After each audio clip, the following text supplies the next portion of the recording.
Earth 2140 is a real-time strategy game developed by Reality Pump Studios and published by Topware Interactive in 1997. With a Polish developer, a German publicist, and not a lot of marketing behind it, the game stayed virtually unknown in the US and Western Europe. Only its sequels, Earth 2150 and 2160, garnered some attention, and people praised those games for trying out different things. But for me personally, Earth 2140 holds a special place in my heart as it is the very first RTS game I ever played. That's before my mom took it away from me because of all the mech shooting and explosions and whatnot. When I was finally deemed old enough to play something other than Hello Kitty Island Adventures, I reinstalled it and only came down to eat or go to the bathroom that weekend. With the recent sort of revival of the RTS genre with games like Age of Empires 4, Forged Battalion and the classic Command & Conquer games being remastered, I thought I would look if I could find it again and see how it holds up after all these years. Turns out somebody already made an HD version of it. This includes both mission packs which add in extra units and missions, so I bought the game, a case of Red Bull and prepared for a weekend of RTS nostalgia. Base under attack. Starting repairs. Base under attack. When you start the game up, it plays an intro cinematic where some Terminator-style robots are taking over an enemy base and set it to self-destruct. But if you want to know the backstory of the game, you have to dive into the manual. In the bleak far future of the year 2140, the Earth has taken a serious beating from all the wars that have been going on. Most of the planet beneath the equator was nuked to hell and was even erased from all maps because these lands are no longer habitable for thousands of years. Two supernations remain fighting over the lost resources Earth has left: the United Civilized States, UCS, and the Eurasian Dynasty, or ED. After the central war computer of the UCS was upgraded, it miscalculated the strength of the ED forces and ordered a large-scale attack on the British Isles. The leaders of the ED took this as a declaration of war and retaliated with everything they got, thus setting off a new world war. The final war to decide who gets the last of the natural resources Earth has left. It's up to you to decide who you want to take to victory. When you reach the main menu, you can choose to start a campaign as one of the two factions or load up a saved game.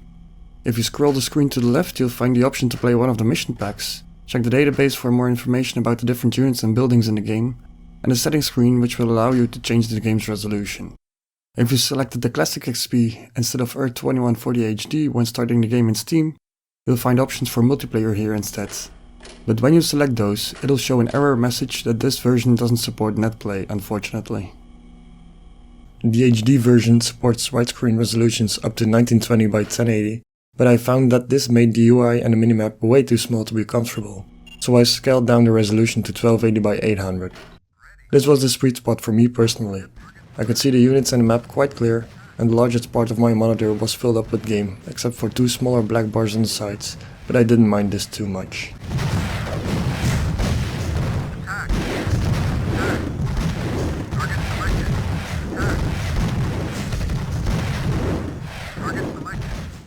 The UCS is the more technologically advanced of the two, and its citizens leave most of the work over to robots and computers, even politics and war.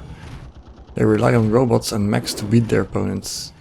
The ED, on the other hand, is an autocratic monarchy run by the Khan dynasty, making the life of its citizens harsh and in most cases short. They rely more on cyborgs, tanks and attack helicopters in their arsenal to win battles. The difference is limited to the type of units they use to fight. The base building and resource gathering aspects are identical for both of them. The missions are divided through the lands you're fighting in. For example, with the ED you start in Europe, where you get a few tutorial missions of sorts, culminating in taking over an island just off the coast where the UCS holds its last stand. After that you can choose between Scandinavia, Great Britain or North Africa, with the major difference being the color of the background. You have to do all the missions in all three regions before you can advance through to America and beat the UCS once and for all. Most of these are of the seek and destroy everything variety, although there are a few protect and destroy missions thrown in for good measure. In between you get a briefing screen with some hard to read text telling you what to do. But most of the time I skip through these and read the slightly easier and more compact mission goals in the menu. Earth 2140 controls like most RTS games of the time did. You build up your base by building a power station, plot down a refinery and a mine or two, and start transporting resources to get credits. Next, you'll jot down a research center which researches new weapons you can use to crush your opponents. Build an infantry building and tank or mech building and you're ready to go kick some ass. Additional buildings are unlocked through the research building, but unfortunately you don't have any control over that. You just wait for the timer to run out, and then you have a new type of unit or building to play with. In the meantime, you scout out the enemy bases and build up your forces. Swarming your enemies with 1000 units of the strongest type is a viable option most of the time, but I'll come back to why later in the video. Production completed. Both factions have about 35 units each divided into construction or transport vehicles, infantry, sea and air vehicles, and tanks or mechs.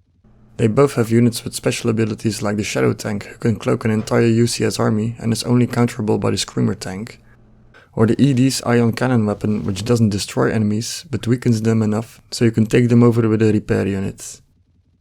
In addition, every side can also build defensive structures with machine guns or heavy rockets and one super weapon, the Plasma Cannon for the UCS, and a nuclear missile silo for the ED. Although often cheaper than their counterparts, the later tier ED tanks have some disadvantages over their UCS counterparts. Some of the bigger tanks are slower and don't fit on transport boats, making an invasion across water a little bit trickier. They do have more hit points than the mechs as to balance things out a bit. Infantry units can also take over enemy buildings. If you take over a production building, you'll be able to build the enemies as units and use them against themselves. In the case of the ED, if they do an invasion over sea, this is almost a must-do to complete the mission. It can be frustrating to have to kill all enemy units for the mission to be completed, as the UCS has 2 units in particular that are invisible. The aforementioned Shadow Tank, which can only be detected when a Screamer Tank is nearby, and the Submarine, which is invisible from the air and only surfaces when another ship is nearby. Scouring out the map looking for that one last invisible unit before the mission is complete can be quite frustrating, and sometimes can take 10 to 15 minutes of sweeping the entire map with your armies, all the while squinting your eyes at the minimap before you find that last little bastard. Mission accomplished. The game works off a 2D isometric engine and looks very dated, but you can't really fault a 20-year-old game for looking old, can you? At the time of release it was nothing special, but nothing bad either. Occasionally, some infantry units will try to hide behind a tree, but that's just a minor complaint. There's 4 different ground colors representing snow, sand, normal ground and dried up ground, but they don't make a difference for the speed of your units at all. Some sand patches on the ground can slow down tanks, but that's it. The art style of the buildings and units is quite good, and everything is distinguishable easy enough, even if 2 units are of the same type but have different weapons. Everything has this gritty, futuristic style to it, which I like a lot. It got surpassed pretty quickly in the graphics department by Total Annihilation, which released in the same year and sported partially 3D graphics. And in the years following, RTS games were shifting more towards full 3D graphics, which were also used in Earth's follow-up that released in the year 2000, Earth 2150. As you wish, comrade. So here I was, playing through one of my childhood memories, faults and all, and having a reasonably good time, but something felt off. I could remember this game being a lot harder back in the day. Or did I develop some awesome Korean RTS skills since I played this? Sure, the enemy would send the occasional squad with enemies to my base, but nothing to ruin my day. So I scouted out an enemy base, turned off the fog of war, and watched what they were doing. That's right, nothing. Nothing at all. The AI just sits in its base with the starting units and doesn't do anything. It doesn't construct buildings, doesn't produce units, doesn't move the units, nothing. I tried to start up another campaign on the hardest difficulty and did the same thing. This time they were constructing buildings and producing units, but they still wouldn't attack me, outside the odd scripted event. I don't even know how it plays on easy, like the enemy self-destructing all of its buildings at the start of the mission or something. Maybe this was a bug in the HD version of the game, so I tried out the classic experience. This got me stuck in an 800 by 600 resolution, which adds to the nostalgia factor, but still no sensible AI to speak of. So what the hell is going on? I searched around for a bit and came to some interesting information. Turns out they re-released the game for Windows XP as part of the Earth Universe bundle, which contains Earth 2150 and 2160 as well. But somewhere along the line, the AI got bugged and they never fixed this. And of course, this is the version they decided to rework into the HD version. with the original bugged XP version thrown in because one broken game wasn't enough. I surfed around a bit more, and turns out there is a version out there that has the proper AI code, but it's the DOS version only. And where is this DOS version to be procured, you ask? Well, it's actually the GOG version. This one? The Earth 2140 trilogy? No, of course not. What are you, stupid? No, the actual DOS version is this one over here. Way back in the extras section. It even says Enhanced AI. Yeah, Enhanced AI. So I downloaded and installed it, and the installer even tells me that I should be spending my time playing better games that don't have their code messed up when they were ported over. Like Total Annihilation. Anyway, when you boot up the game, DOSBox starts up, and you are presented with this screen. Look at this. It tells you that the game may need several restarts to get it to run. When it finally decides to boot up, it goes into a seizure for a while, and you're booted into the main menu. Finally, I can play it the way I remember it, right? Well, no, not exactly. When playing the first few missions, everything seems fine, but whenever there start to be more units and buildings on the screen, the game starts to slow down. And I mean really slow down, to the point it becomes unplayable and beyond. You can try to adjust the DOSBox CPU cycles to accommodate for this problem, but then whenever you scroll away from the action, the game speeds up like it's got somewhere to be or something. So the only thing you can do is constantly try to fix the speed with Ctrl F11 and Ctrl F12. This makes the experience really aggravating and unplayable.